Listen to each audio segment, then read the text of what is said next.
Et bien justement, le Paris Saint-Germain Mercato a interrogé sur une arrivée de dernière minute en conférence de presse aujourd'hui. On va donner la parole à Luis Enrique. Nous sommes à la veille de PSG Strasbourg. On y va, Luis Enrique. Je n'ai pas ma montre avec moi, mais le mercato finit bientôt. À moins que Luis Campos ne fasse une petite surprise au dernier moment, je ne pense pas. Mais bon, on ne sait jamais jusqu'à la dernière minute du mercato. Le club continue à travailler pour être prêt à toutes les opportunités, mais honnêtement, je ne pense pas. Bon, a priori, rien de fou va se passer, mais il y a un petit doute. Je ne sais pas si vous avez lu l'article dans l'équipe du jour d'Hugo Delon et de Loïc Tanzi, intitulé « La dernière journée sous tension ». Voici le moment de texte, le moment de doute. Officiellement, le club de la capitale ne cherche rien. Ok. Mais malgré les fausses pistes envoyées par le camp Campos, l'objectif d'une arrivée qui se décanterait lors de cette ultime journée existe. En défense, dans l'entourage de la capitale, on a dit que les recherches se situent notamment dans ce secteur, mais que Paris reste à l'affût d'autres opportunités pour enrichir son effectif. Notre question, c'est Paris a-t-il ou avait-il besoin de renfort? À cette question, 4 chroniqueurs ne sont pas d'accord. C'est un super duel. Ça tombe bien que Philippe soit arrivé quand même. Paris avait-il besoin de renfort ou a-t-il besoin de renfort? Oui, Verdier sans fourche, qui commence notre Philo, notre Fredo. À ta guise, écoute. Il est un peu essoufflé. Hein. Est-ce que tu te sens de commencer il est frais, là. De temps quand même? Ah, j'ai 90 minutes dans les pattes là. Ok, très bien. L'émission durera un peu plus longtemps ce soir. Philippe, vous démarrez donc, c'est ça? C'est ce que j'ai pigé? Non, Guillaume et Yvan, qui commence? Peu importe. Ah, peu importe. Il débroussaille, vous... Non, mais souvent je débroussaille. C'est vous qui spécialiste du mercato achèvera. Ouais. Le duo d'accord. d'opposants. Ok, Guillaume, vous allez commencer. Le PSG avait-il besoin d'un renfort? Oui. Philippe sans fourche. On vous écoute, Philippe. Écoutez, moi je suis le Paris Saint-Germain depuis le début de saison et je vois une équipe qui se fait ouvrir régulièrement au milieu de terrain, pas plus tard qu'il y a quelques jours, face à Brest. Certes, une bonne équipe de Ligue 1, mais pas un ténor de la Ligue des Champions. On les a vus à Milan, c'était dramatique. On est obligé de tout miser sur un gamin de 17 ans qui s'appelle Warren Zaïre-Emery et Vitinha, qui sont deux garçons qui ne brillent pas non plus par des gabarits phénoménaux, même si Zaïre-Emery est capable d'avoir des performances physiques importantes. Je pense qu'un milieu de terrain était indispensable pour finir une saison dans de bonnes conditions. Je ne vois pas pourquoi ils n'ont pas été sur ce terrain-là. Ok. Guillaume Dufy, vous répondez non. Pourquoi? C'est méconnaître le foot qui est un sport collectif pour croire et faire croire aux gens que l'arrivée d'un seul type au mercato de janvier peut régler les problèmes d'équilibre du Paris Saint-Germain. C'est un problème collectif à régler, un problème de technicien à régler. Il y a Luis Enrique, il a 28 joueurs professionnels sous contrat, il a des joueurs incroyables, il a des postes doublés, triplés. Si ce garçon n'arrive pas à aller à atteindre l'objectif qu'il s'est fixé en début de saison, de battre la Real Sociedad en huitième de finale avec l'effectif qu'il n'a pas, très franchement, je ne comprends pas. Il a un effectif, il a un très bon effectif, le meilleur de France, il doit faire avec. Ok. Fred Verdier, c'est oui, Paris avait besoin de renfort. Ça sourit, oh là là, attention à l'argument, là, ça va terrible. Il n'y a pas que la Real Sociedad, il y a quand même d'autres objectifs, il n'y a pas que le 8e à passer. Il y a Brest il y a justement, contre Brest, le trio Asensio, Ruiz et Vitinha était quand même très insuffisant. Il a souffert de la comparaison de manière dramatique avec le trio brestois. C'est pas un favori de l'année, donc c'est vrai que c'est un peu juste au milieu de terrain, c'est même un peu juste en défense. Skriniar et Kimpembe sont loin d'être disponibles pour l'instant. Il n'y a même pas un troisième larron en défense centrale. J'ajouterais que Enrique a des idées très arrêtées. Attention mes amis, vous êtes un petit peu gourmand. Il m'a croqué mon temps. Oui, c'est rien. Yvan Lemay, 22 secondes, 5 dixièmes, pas une seule seconde de plus. Non, le mercato de janvier, par définition, pour des grands clubs, c'est encore plus compliqué de trouver des bons joueurs parce que ce sont des joueurs d'un certain niveau. Il y en a encore moins au mois de janvier pour ce type de club, Paris Saint-Germain. Ils ont un effectif aujourd'hui important. Des vrais besoins, il n'y en a pas. Aujourd'hui, il faut compter sur l'effectif qu'il y a. Il est bon, il n'est pas bon, ils ont fait des erreurs, mais c'est pas en rajoutant un joueur aujourd'hui que tu vas trouver la solution. Et encore une fois, pour Paris Saint-Germain, c'est très difficile. La première année, ils ont fait 2 investissements sur des jeunes talents brésiliens. Yvan, c'est la révolution cette émission ou pas? J'avais moins de temps. 22 secondes, 5 dixièmes. Je vous le dis, franchement, il y a le chrono. Il paraît que vous ne le voyez pas. Bon, ça, c'est un problème d'habillage. Mes petits, votez pour qui? Paris avait-il besoin de renfort? Si c'est oui, c'est Fred et Philippe. Si c'est non, c'est Yvan et Guillaume. patron s'est retourné parce qu'il y a des arguments qui se sont un peu entrechoqués. Là. Il y a des petits débriefs à faire, mais je vous laisse voter. Pas un grand match. Ah, pas un grand match, mais merci beaucoup. Après, oui, c'est sûr qu'au milieu de terrain, à partir du moment où ta fleur uruguayenne, j'ai l'impression qu'il lui croit plus trop. Quoi. Enfin, il l'a massacré une fois en conférence de presse et qu'il met Zahir Emery arrière droit, c'est sûr que ça ne va pas arranger les choses. Dans ce cas de figure, il a qu'à le mettre. Mais ça n'aurait pas été du luxe. En défense, tu peux superposer un peu ce truc. Il est peut-être pas partisan aussi, si tu as quand même relativement assez de défenseurs, de Marquinhos, qui était un petit peu la solution pour 2 autres entraîneurs, si tu veux. C'était sous Tourelle, surtout. Qui était quand même, oui, mais avant aussi, quand même. C'est pas Tourelle qui l'a mis en premier, je pense. C'est qui? Unai? Ouais. Unai, il l'a pas mis? Je sais pas. J'ai l'impression que ça date de la nuit. Non, alors. J'ai la référence Tourelle, moi. C'était une si évidence. Tourelle l'a mis. Celui qui a suivi Tourelle, c'était pas Luis Enrique. Pochettino l'a mis aussi de temps en temps. D'accord, ok. Voilà, c'était une option et chaque fois, il jouait plus ou moins son rôle, quoi. Tu vois. Mais il y avait un besoin pour vous. Mais je rejoins Yvan. Les gros clubs, tu peux pas amasser comme ça si tu es Strasbourg, enfin avec tout le respect que j'ai pour Strasbourg, ou des équipes tu vois, de ce niveau, tu peux trouver quelqu'un qui a un peu un mal-être ou quoi, faire des bons coups. Là, il faut te renforcer, il faut des supers. Et les supers, en général, ils tournent dans les grands clubs, et puis ça coûte beaucoup d'argent, tu vois, tu peux pas le faire à la va-vite. Ils ont peut-être tenté quelque chose, si l'article le dit, ça m'étonnerait pas. Les grands joueurs ne sont pas disponibles en janvier, ce que tu dis. Voilà, donc... Yvan, je veux mais pas c'est quoi un grand joueur? Attendez, Yvan, je veux pas vous coincer. C'est quand même un grand club. Mais le point du truc, c'est vous, c'est sur la faisabilité de prendre un joueur, parce que pour Philippe et pour Frédéric, il manque quand même un joueur. Est-ce que votre constat sportif, est-ce que il faut arrêter. Attendez, parce que non mais ça m'exaspère. Parce qu'ils font un mauvais match contre Brest. C'est-à-dire que Vitinha, il n'a pas le niveau des joueurs de Brest. Mais bien sûr que si. Bon, alors, et alors ils il peut avoir un coup de moins bien. Il y a Zahir Emery, il y a Ruiz, ça fait 3. Ruiz, il est au niveau. Mais oui, Ruiz, il est au niveau. Sur le début de saison, vous avez dit, c'est un super joueur finalement, alors que vous avez craché dessus pendant des semaines et des semaines. C'est vrai que c'est faut arrêter. C'est vrai que c'est un super joueur, mais comme il change beaucoup de tactiques. Mais si c'est un bon joueur, il change beaucoup de tactiques. Luis Enrique, si tu mets les deux sur le côté, tu mets l'avancante, tu mets Asensio ou un autre, tu en as 28 joueurs. Non, mais ils ont le droit d'être blessés, d'être en méforme, tu vois. Vitinha, il est bien, mais un petit peu en relais. Et quand tu vas jouer, je l'espère, tu vois, un peu plus loin, contre Manchester City ou des trucs où ça va aller de tous les côtés, si tu te fais transpercer contre Newcastle certaines fois... T'as qu'à demander aussi à tes attaquants de défendre un peu plus aussi, enfin franchement. Je sais pas si ça suffit ça. Mais c'est pas le déséquilibre qu'on voyait les années précédentes et qu'on a vu encore l'an passé. C'est une équipe qui est plus structurée, qui travaille beaucoup plus à la perte du ballon. Bon alors, t'as pas besoin de joueurs. Eh bien parce que tu as des carences individuelles. T'as des carences individuelles.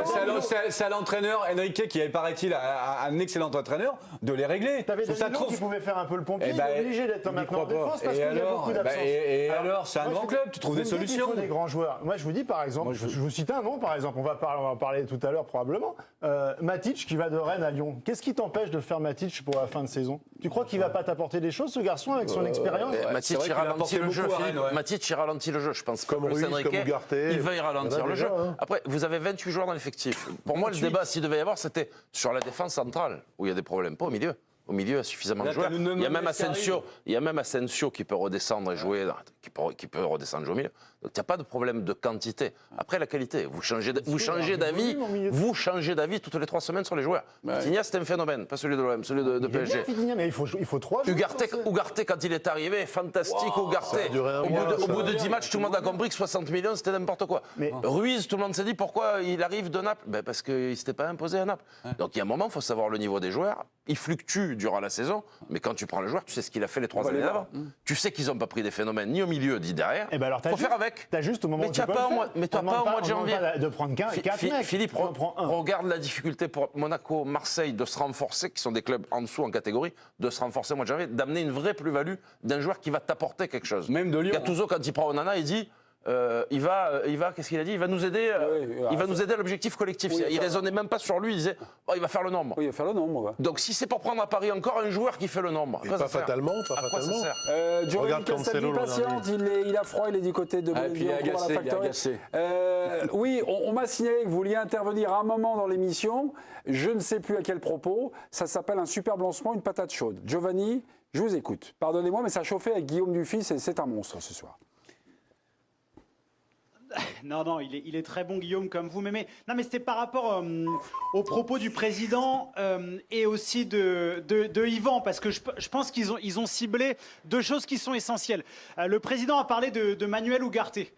Pour le coup, je ne pense pas que ça soit un mauvais joueur. C'est quelqu'un qui peut progresser, il n'y a aucun problème. Mais quand tu prends un coach de possession et que tu prends ton mec qui est à la base de la construction, qui est ta sentinelle, et qui ne sait pas faire une passe vers l'avant, et que c'est le FC passe latéral ou passe en retrait, et que tu l'as payé 60 millions, déjà là c'est un problème de construction d'effectifs. Et le joueur qu'ils auraient bien aimé faire, il joue à Newcastle, c'est Guimarães, mais tu ne peux pas le sortir en janvier. Donc là, c'est insoluble. Et si c'est pour faire, et là, Yvan a raison, comme d'habitude, prendre des mecs qui te servent à rien au dernier moment du mercato, comme il y a 2 ans, quand ils prennent Solaire le 1er septembre, ça ne sert à rien. Le mec est bidon depuis qu'il est arrivé, bah ça sert à rien non plus, parce que les mecs prennent 600 000 par mois, qu'ils ont des contrats de 5 ans et que tu peux jamais les sortir. Donc, pour une fois, le PSG a été patient, se dit qu'il y a suffisamment de joueurs, que c'est une saison de transition, qui va se... pour une fois qu'ils crament pas leur argent n'importe comment, je pense que c'est pas mal. Ok. Est-ce que tu crois vraiment que Luis Enrique, c'est la possession qu'il recherche? Ou en tout cas, peut-être que ce n'est pas les joueurs qui souhaitaient. Moi, la possession du PSG... Oui, il faut le contrôle, la possession. Voilà. Ouais, je la vois par intermittence, quoi. Tu vois, je la vois pas comme avec les équipes. Alors, il y avait peut-être des équipes supérieures quand il avait Barcelone, mais même avec l'Espagne, il se l'a passé 400 fois, et même beaucoup trop. Là, il a quand même de la percussion. Avec Dembélé, avec Mbappé, et de la puissance. Ce qu'il n'avait pas trop avec l'équipe d'Espagne. Oui. Oui. Pour le coup, il se bat constamment sur le bord de la pelouse. Et Philippe, qui suit le Paris Saint-Germain, il peut en témoigner. Il réclame constamment à ses joueurs de freiner, de garder plus le ballon. Je pense qu'il y a un vrai problème d'analyse de l'effectif où c'est un sublime effectif de transition et que lui voudrait beaucoup plus de possession. Je me souviens, la fameuse, excuse-moi, image qui est passée où il dit à Hernandez, je pense, qui était arrière gauche, non, ne balance pas, et fatalité, il balance, et il y a but du PSG. Donc je sais pas ce qu'il veut, moi. Lyon. Oui, après les joueurs font aussi à Lens, heureusement, ils font la différence sur des actions en transition. Et voilà. On va aller voir Loïc Tanzi qui nous attend du côté de l'équipe. Est-ce que c'est pas mieux quand tu Loïc, si on a ce débat extrêmement enfiévré, c'est un peu de votre faute, Loïc, et de la faute aussi de votre camarade, Hugo Delon. Bah oui, parce que moi, je lis l'équipe tous les jours. Bah oui, je lis l'équipe tous les jours. Donc officiellement, aujourd'hui, vous dites que, enfin, vous écrivez avec Hugo, là, le club de la capitale ne cherche rien, mais il y a peut-être des pistes en défense où Paris reste à l'affût d'autres opportunités. Là, il est 23h à peu de choses près, on a 1 heure de la fin. Ça discute encore, il y a des éventuelles arrivées ou non, les carottes sont cuites, mon Loïc. Non, là, officiellement, on nous a fait savoir que le mercato était terminé du côté du Paris Saint-Germain. Mais après, il faut savoir que Luis Campos, le conseiller sportif du club, n'est jamais fermé au marché. Il a toujours des antennes ouvertes et il peut essayer de dénicher un dernier coup. Bon, là, pas dans la dernière heure, mais aujourd'hui, en tout cas, c'était son objectif. Il est revenu de Doha ce matin exprès pour gérer la dernière journée du mercato et notamment le prêt de Ekitike. Demain, il voyagera avec l'équipe à Strasbourg. Et on nous a dit aujourd'hui qu'il allait essayer de voir un petit peu sur le marché s'il n'y avait pas une opportunité de dernière minute pour faire venir ce fameux défenseur, parce que Luis Enrique et lui-même sentent quand même qu'il y a un manque dans l'effectif parisien à ce niveau-là. Il y a plein d'histoires comme ça sur le mercato. Ils ont failli arriver, voilà, mais ça s'est pas fait pour X ou X raisons. Est-ce qu'il y a un nom comme ça qui est sorti comme ça que vous pouvez nous donner ou pas du tout? Aucun nom vous est revenu aux oreilles, Loïc? Non, pendant plusieurs semaines, ce qui revenait autour du Paris Saint-Germain, c'était vraiment que la priorité, c'était Lenny Euro, le défenseur de Lille. Mais après, c'est pareil, c'est un dossier qui interroge parce qu'au PSG, on nous a dit oui, on veut absolument le faire venir, on va essayer de le faire venir, on va même faire une offre dès cet hiver pour essayer de le faire venir. Et en fin de compte, ils n'ont même pas appelé Lille pour le faire signer. Donc, c'est une vraie interrogation à ce niveau-là de savoir jusqu'à quel point le Paris Saint-Germain a essayé de recruter un défenseur central. On a vu qu'ils ont essayé également Diego Llorente à l'AS Rome. Et finalement, il n'y a jamais eu un joueur en défense centrale qui a été très proche de signer. Il y a eu plusieurs refus aussi de certains joueurs. Donc, ouais, c'est une vraie interrogation de savoir vraiment jusqu'où le Paris Saint-Germain a été pour recruter un défenseur central. Et est-ce que vraiment le PSG, jusqu'au bout, malgré ce qu'ils nous ont dit tout le mois de janvier, jusqu'au bout, vraiment, voulait faire un défenseur central. Loïc, il y a Guillaume qui a une réflexion, une question. C'est sous ta plume que j'ai lu que le staff s'interrogeait déjà sur le niveau de Beraldo, non? À l'entraînement, notamment, de toute façon, il n'est pas prévu aujourd'hui, Beraldo, pour jouer autant au Paris Saint-Germain. Quand il arrive, Luis Enrique, la première chose qu'il annonce en conférence de presse, c'est de dire c'est un joueur pour l'avenir. On doit être patient avec lui, on doit l'intégrer. Et puis finalement, il arrive, il joue le Trophée des Champions quelques minutes, et derrière, il a 3 titularisations, 4 matchs au mois de janvier. C'est déjà le surexposé pour un joueur qui débarque comme ça dans le championnat de France. C'était pas prévu qu'il soit surexposé comme ça, sauf que ça montre bien aujourd'hui qu'en défense, au poste de latéral gauche, tant qu'il n'y aura pas les retours de blessures de Nuno Mendes, de Kimpembe et de Skriniar, il y aura un problème quantitatif. Et donc, le Paris Saint-Germain a, pour moi en tout cas, fait une erreur de ne pas recruter un défenseur central et de ne pas tout faire pour pousser, pour recruter à ce poste-là. Au mois de décembre, à l'info, le Parisien Dominique Sévrac, le PSG cherche, on va mettre ça au passé, cherchait un milieu défensif en priorité pour ce mercato de janvier. Est-ce que c'est aussi des choses qui vous sont revenues aux oreilles? Et est-ce que ça a été rapidement mis de côté et pourquoi? Oui, ils l'ont fait avec Moscardo, qui a signé tout début janvier, qui aurait dû normalement lui être dans l'effectif maintenant comme Beraldo, mais qui a eu un problème à la vis médicale à la cheville, qui s'est fait opérer dans la foulée à Doha et qui reviendra au Paris Saint-Germain durant la préparation estivale. Et donc, on a estimé derrière au PSG qu'à moins d'opportunités sur le marché, on n'allait pas empiler les milieux de terrain et on n'allait pas se retrouver dans une situation l'été prochain. On allait avoir Moscardo qui allait arriver, à qui on veut faire de la place. Il y a le petit Mayolou qui a aussi un petit peu explosé, même s'il n'a pas trop joué, mais qui est revenu dans l'effectif professionnel ces dernières semaines. Donc on a estimé qu'on n'avait pas besoin d'empiler les joueurs à ce poste-là et qu'on ferait avec ce qu'on a dans l'effectif. Merci Loïc. Donc on a bien compris que le mercato du PSG était terminé. Je pense que vous pouvez rentrer tranquillement chez vous, non? C'est ça, hein, c'est ce qui va arriver. Tout à fait, c'est prévu. Bon voilà, voilà, je vous fais le transfert. Allez hop là, merci beaucoup Loïc. On donne la parole à Luis Enrique. Il évoque un mercato et il n'est pas trop fan, on va le comprendre, du mercato de janvier. C'était samedi dernier contre Brest. Écoutez-le. Est-ce que je souhaite des recrues en défense? Pour être honnête, je pense qu'il faut faire ses devoirs l'été pour le mercato. Il y a plus de possibilités concrètes de renforcer l'effectif l'été. Il faut toujours être ouvert à des changements et de toute façon, je suis content de mon effectif. Alors, on a appris quand même à avoir un peu de distance avec les propos en conférence de presse de Luis Enrique. Il y a des choses qu'il dit officiellement, voilà, pour pas fâcher. Puis il y a aussi des choses qu'il dit en privé. Il est donc content du mercato, il est content de son effectif, il n'attendait pas du tout un renfort au mois de janvier, Philippe. Alors, moi, j'ai jamais eu de retour comme quoi il était pressant ou qu'il montait au créneau régulièrement. On sent qu'il est dans une politique assez corporate à ce niveau-là. Après, c'est une chose, encore une fois, à part faire le débat d'avant, mais c'est une chose de faire le décompte de ce qui va pas sur ton mercato d'été, et puis après, c'en est une autre de s'adapter à des circonstances qui peuvent être plus ou moins compliquées. Dans la mesure où tu as une avalanche de blessures à certains postes, tu peux aussi... Enfin, avalanche, je ne peux pas exagérer, c'est 2.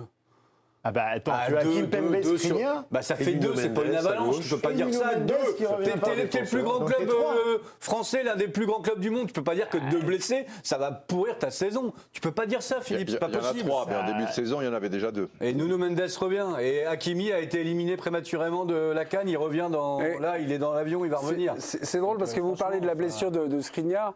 Je me souviens, avec une ironie mordante de notre président, sur les soirées Ligue des Champions, quand Skriniar jouait en début de saison. Ouais. Et vous m'aviez dit. Je pense que la blessure de Skriniar. Non, mais vous m'avez dit, mais ce Skriniar. Comme vous faites comme ça. Mais ce Skriniar, c'est pas le gars qu'on attendait au mercato de janvier l'an dernier. C'est bien ce Skriniar. Le mercato d'été. C'était ridicule. Tu avais l'impression que s'ils n'avaient pas Skriniar, Galtier, Campos, machin ou quoi, le PSG n'existerait pas. Il fallait à tout prix Skriniar. Maintenant, ils l'ont. Non, mais dans le championnat d'Italie, peut-être, en jouant un peu bas. Dans une défense à 3. Et Philippe. Défense à 3 en plus. Et c'est là où je reviens avec Philippe et Frédéric. Est-ce qu'ils avaient vraiment besoin d'activer peut-être un renfort? Mais vu ce qu'on peut pêcher au mercato de janvier, finalement, l'idée de ne pas avoir de renfort, c'est pas... Tout dépend. Souvenez-vous, l'arrivée de Cancelo l'hiver dernier, quand il quitte Manchester City pour le Bayern. Cancelo, c'est quand même du super niveau. Oui. Donc ces exemples-là existent aussi. Ça arrive. Et il joue quand même plus beaucoup. Donc quand un garçon comme Guardiola se débarrasse de quelqu'un, tu peux te poser des questions. Après Skriniar, très franchement, on peut dire ce qu'on veut, mais c'était libre, c'est gratos. Donc c'est pas forcément une très mauvaise affaire. Oui. Le welcome bonus, il est pas gratuit. Hein. Non, mais enfin, je sais pas, on prime à parle la de grands signature, joueurs. oui. Et le moindre joueur à Paris, il arrive pour 50. Même si c'est même un garçon comme Ekitike, c'était quoi? Qui avait 10 matchs de Ligue 1 35. Bon, 35. Bon, donc, Le PSG avait-il besoin d'un renfort? C'est le oui. Nos téléspectateurs qui nous regardent sont les fans du mercato. On veut les toujours... fans tremblent à quelques jours du 8e de finale de la Ligue des Champions. On veut Ça des sert à rien de renforts. recruter des joueurs pour 3 semaines. Et ils font bien trembler. Ça sert à rien de recruter des joueurs pour 3 semaines. Les autres viennent, tu ne reprends pas des joueurs pour les faire jouer 2 matchs, 3 matchs en attendant les retours des blessés. Ah, non, Vous avez déjà entériné l'élimination du Paris Saint-Germain. Pas du tout. Putain, mais si vous parlez de 3 semaines. non, mais franchement, si tu Yvan, n'arrives pas à gagner contre le Yvan, Reste, ça c'est les arguments, on n'a pas encore parlé de Marseille. Doucement, là on était sur le Paris Saint-Germain. Joe, je pense qu'on va vous libérer là, non? Je sais pas, parce que là, factory fermée. Non, oui, s'il était ouais. conscient- non, Ah, comment c'est minuit, on sait jamais. Minuit? Ben, franchement, Ah, c'est vrai, vous ouais. envoyez quelqu'un à Ah, c'est 23h15 parce que C'est vrai. on se dit, tiens, peut-être que Campos, il va rien faire. Si à 23h55, il y a un mec qui arrive. Attendez, bah, Joe, franchement. Joe, on va voter. On va voter. Non, mais il n'a pas besoin de nous, il est consciencieux, il restera sans vote. Ah, ok, très bien, merci beaucoup. Bonne soirée. Bien sûr, je vais Moi, rester. je veux qu'il aille sur le périph' pour faire du repérage. Je vais Bien rester. pour le retour, si ça se passe bien. Ok. Allez, bon. Je vais garer le bolide allemand de Philippe Sansfourche. Ok, très bien. Ok.